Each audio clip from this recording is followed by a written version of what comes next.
बच्चों, कैसे हो आप सभी। मैं आशा करती हूँ आप सभी बहुत अच्छे होंगे और अपना बहुत ख्याल रख रहे होंगे। तो बच्चों, आज आपके समाज की कक्षा में हम शुरू करने वाले हैं आपके अध्याय नंबर 10 का प्रश्न उत्तर। तो जल्दी से चलिए इस प्रश्न उत्तर को पूरा करते हैं। तो पहला बच्चों, आपसे क्या पूछा जा रहा है, सही विकल्प के सामने आपको सही का चिन्ह लगाना है। तो पहला क्या है, सुबह के समय सूरज की ओर मुख करने पर सामने कौन सी दिशा होती है। तो बच्चों, वो आपकी पूरब की दिशा होती है, क्योंकि सूरज पूरब में ही तो निकलता है।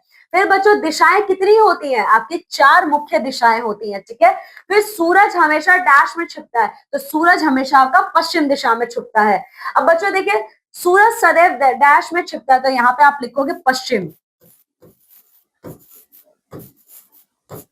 अब देखिए बच्चों, निर्धारित स्थान पर पहुंचने में डैश हमारी मदद करती है। तो देखिए क्या है यहाँ पे, निर्धारित स्थान पर पहुंचने में दिशाएं, ठीक है।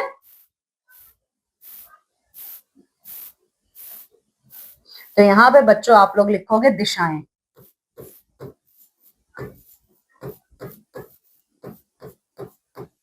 ठीक है। अब देखिए, डैश यंत्र की सुई सदैव उत्तर की ओर होती है, तो कंपस यंत्र की सुई सदैव आपकी उत्तर दिशा में होती है, ठीक है। अब चलिए तीसरा क्या है, सत्य पर टिक्का तथा असत्य पर क्रॉस का चिन्ह आपको लगाना है। तो सूर्य उदय से पहले का समय उषा काल नहीं कहलाता, ये गलत है बच्चों। इसी को हम उषा काल कहते हैं, अभी सूरज नहीं निकला है तब, ठीक है। दिशाएं 4 नहीं होती हैं, ये भी गलत है। सूर्य की स्थिति से हम दिशाओं का ज्ञान नहीं करते हैं, तो ये भी गलत है, ठीक है।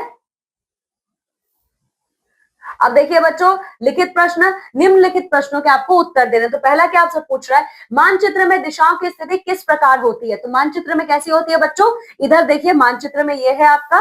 अगर आपसे ये पूछा जा रहा है तो इसका उत्तर आप ऐसे दोगे, मानचित्र में दिशाओं की स्थिति इस प्रकार है, उत्तर, दक्षिण, पूर्व, पश्चिम, ठीक है। चलिए, उत्तर, पूर्व और दक्षिण पश्चिम दिशाओं की स्थिति क्या होगी, ठीक है। तो ये देखिए, आपसे क्या पूछा है, उत्तर, पूर्व और दक्षिण पश्चिम पूछा है आपसे। तो ये रहा, देखिए आपसे पूछा है दक्षिण पश्चिम और उत्तर पूर्व, ठीक है। तो बच्चों देखिए, दक्षिण पश्चिम और उत्तर पूर्व के बारे में आपसे पूछा है। तो देखिए, उत्तर दिशा और पूर्व दिशा के मध्य उत्तर पूर्व दिशा होती है, और दक्षिण पश्चिम, दक्षिण दिशा और पश्चिम दिशा के मध्य दक्षिण पश्चिम दिशा, ठीक है। तो यही आपका उत्तर संख्या 2 का आंसर है, ठीक है। चलिए, अब बच्चों अगला आपसे क्या पूछा है, आप चारों मुख्य दिशाओं की स्थिति सूर्य के सम्मुख कैसे जानेंगे। तो इसके लिए बच्चों आपको ये उत्तर देना है इसका। देखिए, ये है इसका उत्तर। देखिए, ये 1, 2 और 3, ठीक है, यही है आपका, यही आप इसमें लिखेंगे, ठीक है। चलिए, क्रियात्मक कार्य क्या है बच्चों, देखिए चारों दिशाओं को प्रदर्शित करने वाला एक प्रारूप की विशेषता यहाँ लिखिए। आप लोगों को यहाँ पे जो चारों दिशाएं दिखाई जाती हैं, उसके प्रारूप की क्या विशेषता है, उसको यहाँ पे आप लोग अपने शब्दों में लिखेंगे। फिर बच्चों, जीवन कौशल क्या है, चारों दिशाओं को प्रदर्शित करने वाला एक प्रारूप बनाकर रंग भरकर अपनी कक्षा में टांगिए, ठीक है।